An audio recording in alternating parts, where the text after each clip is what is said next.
Good morning, fellow punters. The clock on the wall says 6:33 on Saturday morning, the 8th of July.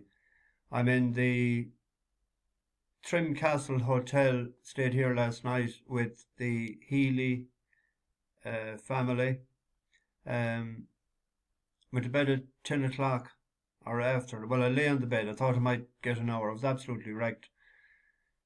It wasn't that we had a hectic day yesterday driving or anything. It was we had more a relaxing day. Although we were up before, we had breakfast at 8. Only three of the seven had breakfast with me because the other four needed the lie-in. They stayed out partying too long in the Keys in Galway the night before. The great social scene there suited them down to the ground. Um, Not alone do they like their food and their beer, but they like their music as well and out and about. Um, I didn't play poker the other night. There was no game starting, so I went home at 11 or quarter past 11 when I done the video and went to bed. So we left Galway, or left Dodge, as I say, in just after quarter past 9, half 9 yesterday morning. We pulled in Athlone. I said, there's a castle there, it's well worth a visit. So we pulled up there and showed them Sean's bar, so it's the oldest bar in Ireland. So they went over and had a look, and I said, they're going in, but they didn't. So they went in, and they were gone about an hour, maybe more, an hour and a half. And I was thinking, geez, they must be really in love with this castle. But little did I know that snuck in behind me into Sean's bar. So I was talking to the architect. They're doing a big renovation job there in the castle, and chatting him for a while. And I met another driver and Yanks heading for Bellstown races. So we're chatting them for a few minutes. I gave them a couple of tips. Final orders was the winner for them, but the other, I think I told them Florence Thompson, but she didn't break out of the traps at all.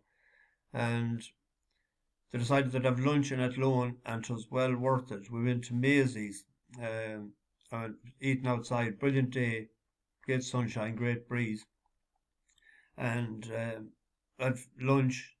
So I'd said to them we'd stop in a few places in Meath, but they says no, straight to the hotel. So we landed in the hotel after half three, I think. I seen a couple of the races then on the phone, and they went to the castle to look for a while. So then they invited me to dinner last night. They wanted me to join them.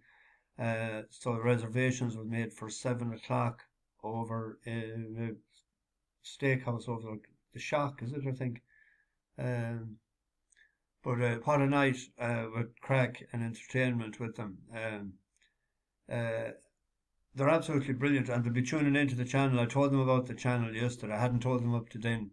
But they said, I hope you haven't been talking bad about it. No, I said, I've been speaking honestly. So I did find out, though, that I was saying I couldn't understand how they didn't go. And I asked them, how did they go without food on Monday? But when they went off looking at the castle in Kilkenny and the cathedral, they had lunch. I was wondering, I had a great laugh about that last night. Because they thought I'd have lunch myself, but I didn't. I was waiting for them.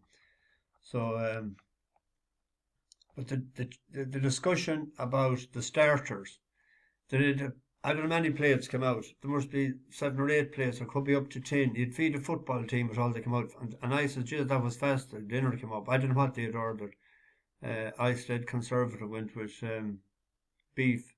But there was a different name to it, but it was lovely. 4 hour slow cooked beef.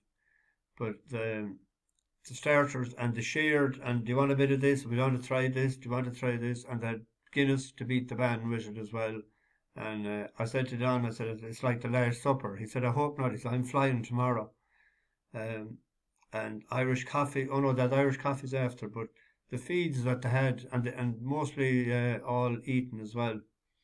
And Irish coffees, and everybody had dessert. And Irish coffees after. I had a pint of Guinness.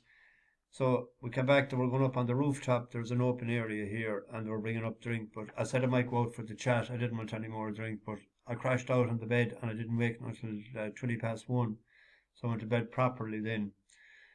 So I had a bit of homework done yesterday evening, and I got up again there before half 5. So I spent an hour um, we done it well, all right just with three winners, but James Doyle let us down for a ton of money with Poker Face, and I studied that race and I thought it was a two-horse race, and I thought we would beat Saga, which we did, but I never expected the winner, and he was pushed along at the start. I never expected him to come up with a performance like that, but the other two,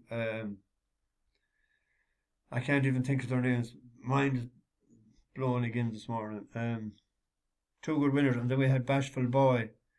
Just pity I didn't stick him in with the other two. But I thought Poker Face was the horse yesterday, especially when he was 3-1, and he went off. I think he went off favourite. So there was one slightly disappointed. We'll get to race the one that Nomadic Empire that broke last out of the wrong side of the draw, but that will win a race for us shortly.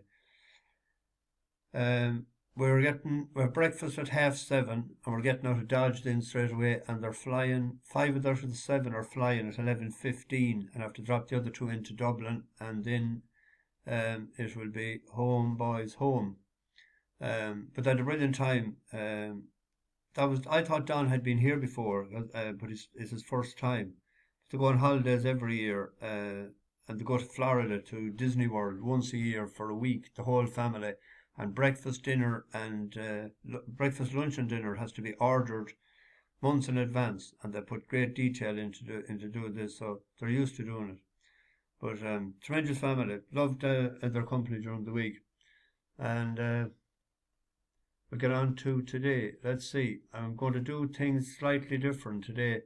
There's absolutely superb racing today, so hopefully I'll be home to see a lot of it. I should be home in the afternoon. That's the race I was looking at last, but we'll go back to that in a minute. I'm doing, let's see, let's start at the beginning. I'm splitting it today, a €2 each way Trixie with a €2 each way Treble. It still comes to 20 quid.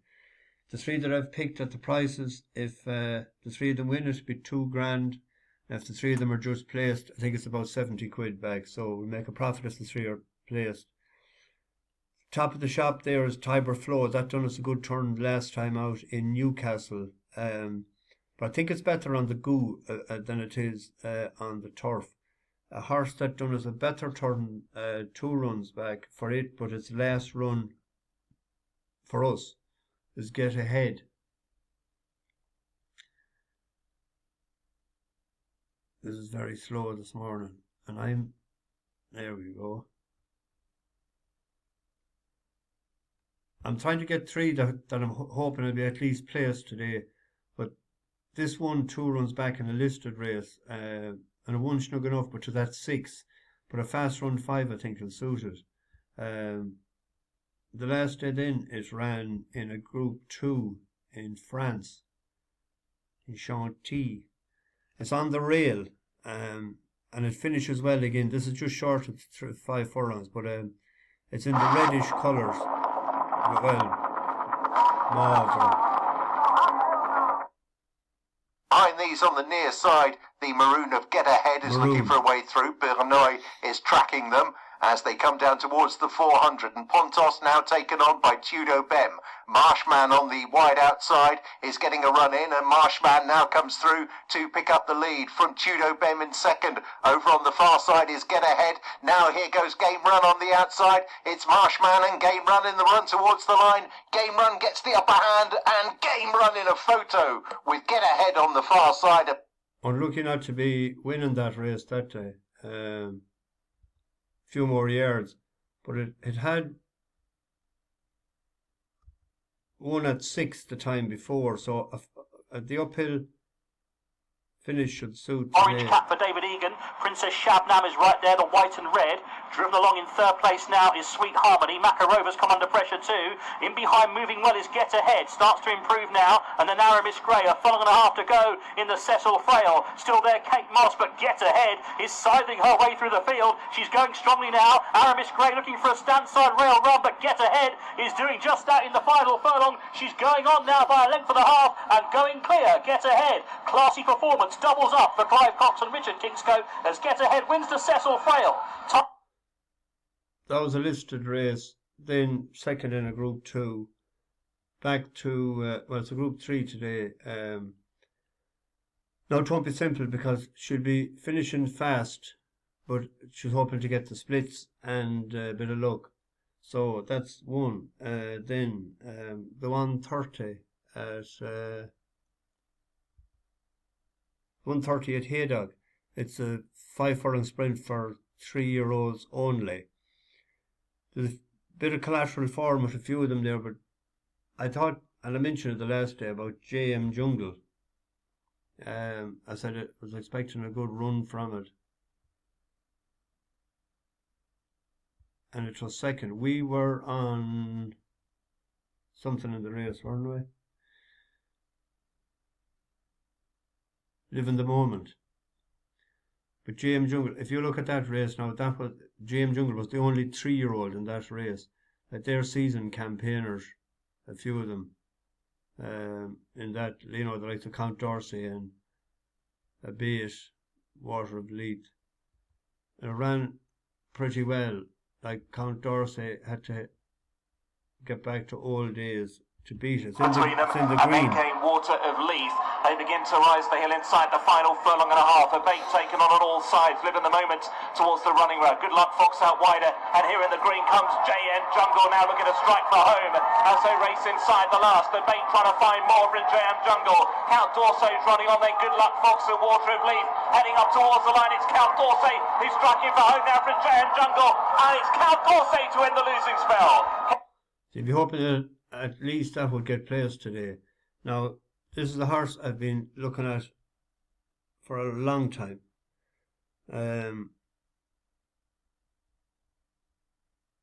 Toshizou.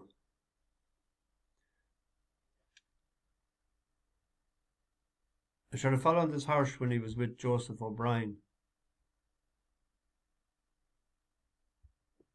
And it had a decent run. If you look at the odds of the horse there, it was 50 to 1, 18 to 1, 28, 10s and 9s. But it finished 10th, 3rd, 4th, 8th and 4th. The best run that it had was the last day at 10 furlongs, I thought. And a step up and trip would possibly suit. When we look at the race here at Epsom, it's stone cold last. Oh. It will be when I show you. It won't be stone cold last today. Yeah, this is it, stone cold last.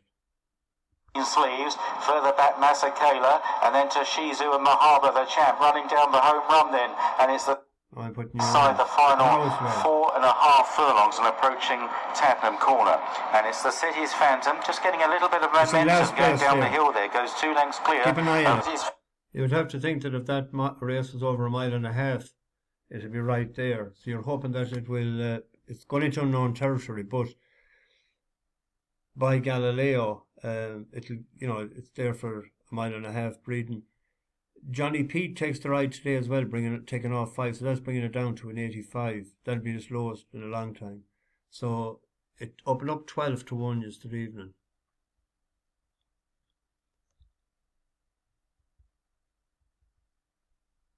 Now 10 to 1, 11s in places. So they're paying 5 places on that as well. So there was 3 I was hoping that would at least get placed today. Then we have going to do a regular Trixie, like we did yesterday, but that'll be the main one for value reasons. There's one horse, an each way horse, on its own. I just think it's worthy of a bet today. There's so many out today. I could have put up 40 horses today, that's the truth. I had to weed them out yesterday evening. But at 9-1 there, Mount Athos, I think, is overpriced. It won for us in Kempton, impressively enough. This must be out late as well last night.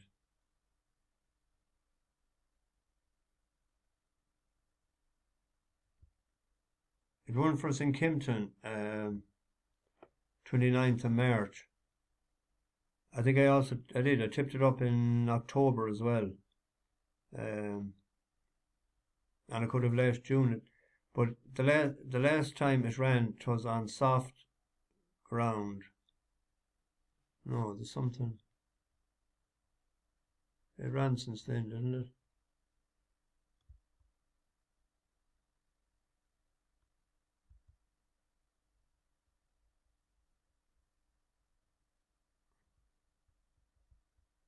Yeah, it was 5th the last time. But 'twas in the race that, it was in the chip chase, that Tiber Flow won, and that was over 6. So the step up back in trip today, I don't know why that's not showing up there.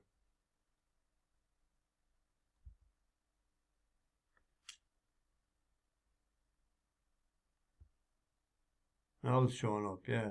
It was over 6. It had wind surgery, but they weren't too busy on it. It's only beaten 7 lengths. But step up in 7 today and at 9-1 chance. I thought that might be worth an each way bet. On to, the 205. There's 2 legends in this race for us. Lordship and Pledge of Allegiance. The day we hit the 3 last week, weren't they in both of them? Yeah, that was last Friday. But Pledge of Allegiance has went up. Actually, this is the first time ever 2 bus horses that won for us last time out has been at top of the market the next time. So we could do maybe a small reverse forecast for loyalty for people that like. Pledge of Allegiance has won twice for us. 9-2 and 7-4. Went up from 68 to 76, and now it's gone up to 83. I think Lordship is a bit classier. Opened up 8-1 yesterday evening, and I didn't get it. I was annoyed. I was watching the other race and the price that came up, and just smashed straight away into 7-2. That one off 74 and 77. It's up £8 for its last win. But Miss Cynthia, that ran pretty decent yesterday as well. That's the reason I tipped up that horse, was because it was close enough to this. So, like, this could have won by 7 or 8 lengths that time.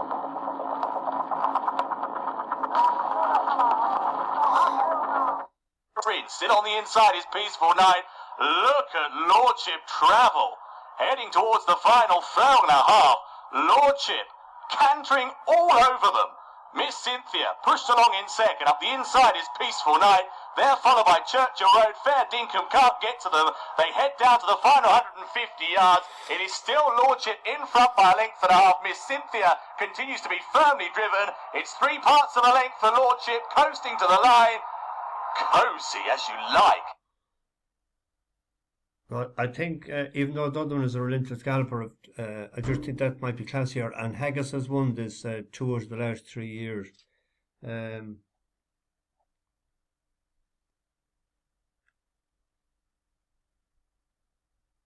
240. The 240, the Lancashire Oaks. We're doing the 2 Mimikyu is rated £2 higher than Sea Silk Road. Rated 110, so that sways the balance there. The Yard and the owners and the jockey won it last year with free wind, so this looks like to have been the target all along.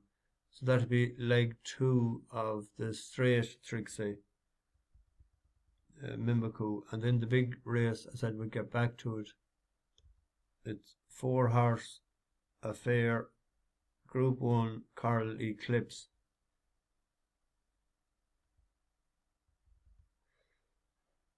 one of the young brigade, Paddington.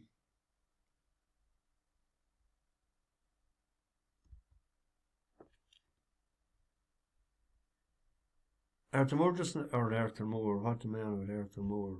Aidan O'Brien. I think he's only won it a couple of times in the last 10 years.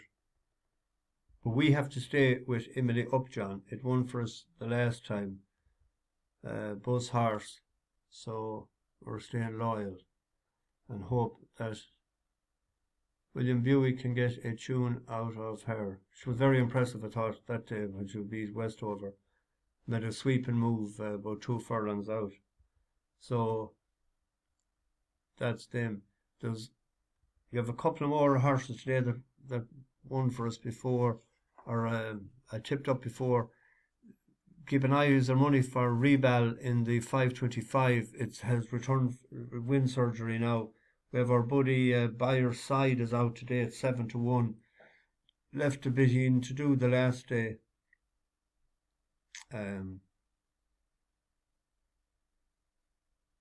Yeah, that's about it. It's 5-7. I better get this up. And bash the bookies over and out.